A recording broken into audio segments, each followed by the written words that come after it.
Let's spend a few moments now on how the Compilation Commission actually fulfills its duties and obligations in publishing the laws. There's an official legal publisher in every state. Normally, it is a commercial publisher, LexisNexis or Thomson Reuters. It's a highly coveted, highly competitive contractual arrangement. However, the Compilation Commission is one of a kind. As Professor Peter Martin of Cornell Law School writes in the Journal of Appellate Practice and Process, I quote, "No other U.S. jurisdiction has an agency with the broad charge and challenging duties of the New Mexico Compilation Commission. The New Mexico venture in electronic publishing illuminates a major limiting aspect shared by nearly all judicially sponsored case law archives on the web. With rare exception, they stand apart from and therefore without useful connection to the rest of the jurisdiction's law, critically statutes and administrative regulations. Because legal research often requires reading relevant cases, regulations, and statutory provisions together, the value of cross-linkages has historically been a source of great opportunity for commercial publishers. By placing responsibility for publication of both statutes and case law in a single agency, New Mexico has addressed this issue, and that agency has, in effect, done so in the manner of a commercial service, albeit one that does not have to generate a profit. Well, publishing across three branches of government, the Secretary of State, for the Attorney General, is what gives rise to the ability to be the one source and to deliver exclusive benefits and services to the legal community and to the public. Professor Martin's right. We do not have to generate a profit, but we do have to stay in business. There are three sections, namely 12-1-4, 34-4-2, and 8-5-6, that call for the Commission to distribute and to sell the official compilation of statutes, court reports, court rules, and AG opinions. It engages in activities much like a small business in order to earn that revenue. We produce product, we have data processing, we have inventory control, invoicing, collecting, and we pay gross receipts taxes. There are only 5 full-time employees at the Compilation Commission. Section 12-1-9 sets out the other statutory funding source for the Commission, and that is $12 of each civil action filing fee that is collected in New Mexico district courts. There is no general fund. There is no general fund distributed by the legislature to the Commission. We must earn our way at least 3/4 of the way. To get a sense of the volume of content that passes through the Commission each year, in fiscal year 15, the size of the master database that you heard Justice Chavez reference, the integrated database, and related databases that go to support that master database, the size was 73.5 gigabytes. That's fairly good size. There were 26,315,350 printed pages of publications. There are 158 chaptered session laws, 748 new and amended sections, 244 court rule amendments, 156 slip opinions from both appellate courts, 696 appellate court opinions, both reported and unpublished, as well as 411 federal opinions selected from the U.S. Supreme Court, 10th Circuit, District Court for District of New Mexico, and Bankruptcy Court. All of this content comes to us in WordPerfect primarily. That surprises a lot of people. Why WordPerfect? That's a dinosaur product, isn't it? Well, actually, it's Reveal Codes. It's this feature of Reveal Codes that makes WordPerfect the king for manipulating content with precision. The arduous task for compiling then begins, and each piece of content is logged and piece by piece transferred into an XML.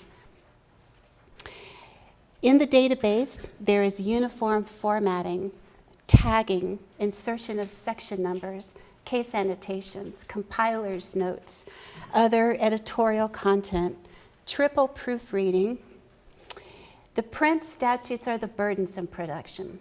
That's the product that only 2 printing plants in the country have the capability of producing or express interest in producing. And that's due to the way that the pamphlets are shrink-wrapped, organized in their contents cards. I'm sure you love to get them every year and you update them with gusto.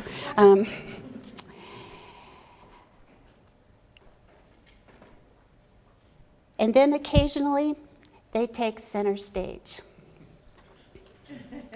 Who can forget West Wing? What a great show. The table stakes to play the official legal publisher role is the content, of course.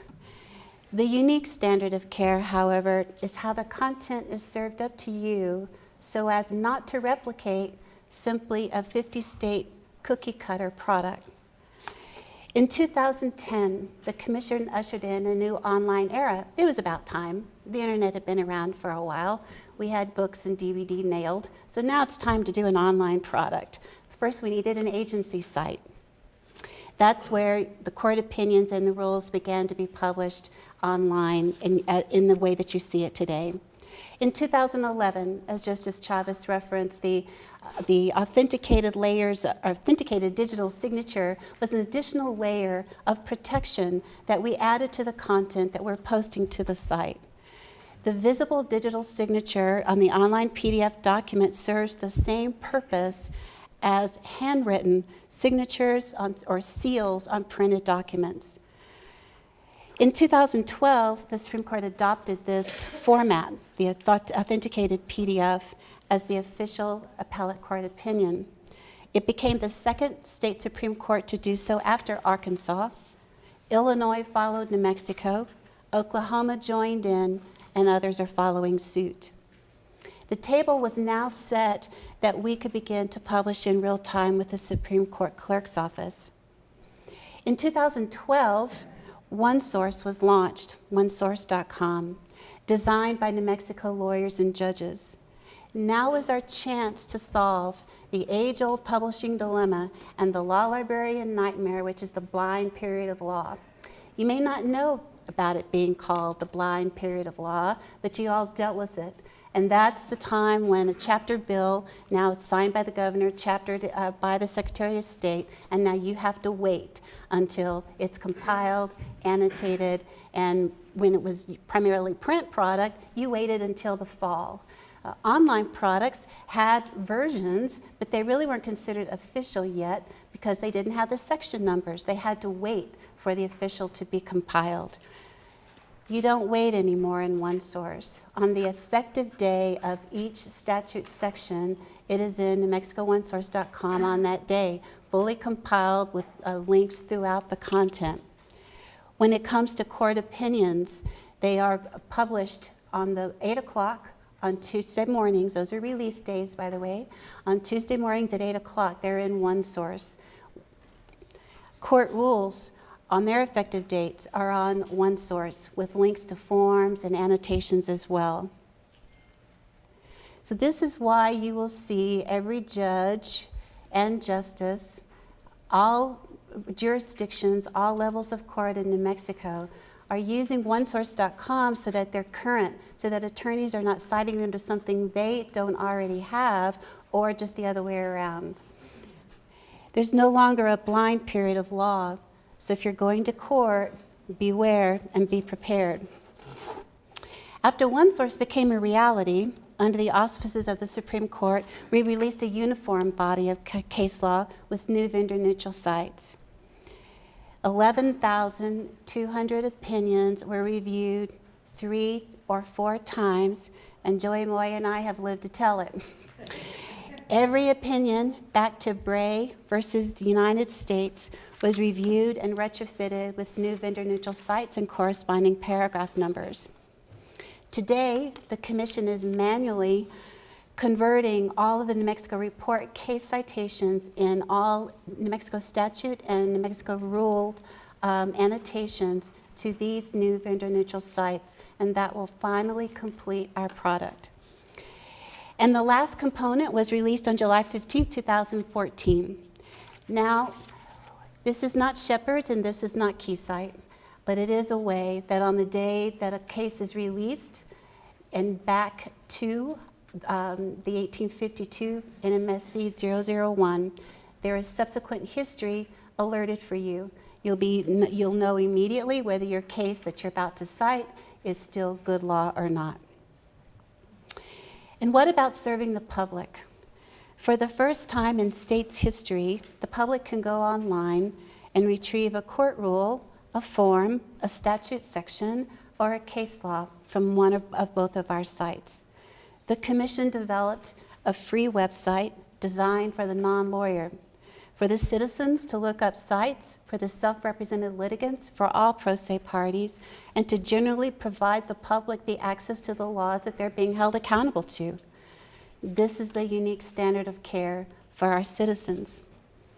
And finally, the unique standard of care goes to print also. Only the official New Mexico Criminal and Traffic Law Manual goes the extra mile with an exclusive table listing of every section number, its effective date. Our subscribers, law enforcement, public defenders, district attorneys, judges, trial and criminal defense lawyers all rely on this manual in courtrooms and depositions and in meetings. Without that table, it is simply ineffective. The standard of care that I've outlined for you today was created and put into motion to ensure that you have at your disposal the best opportunity to deliver the highest quality, best informed, best armed legal representation of your clients' official matters. Thank you.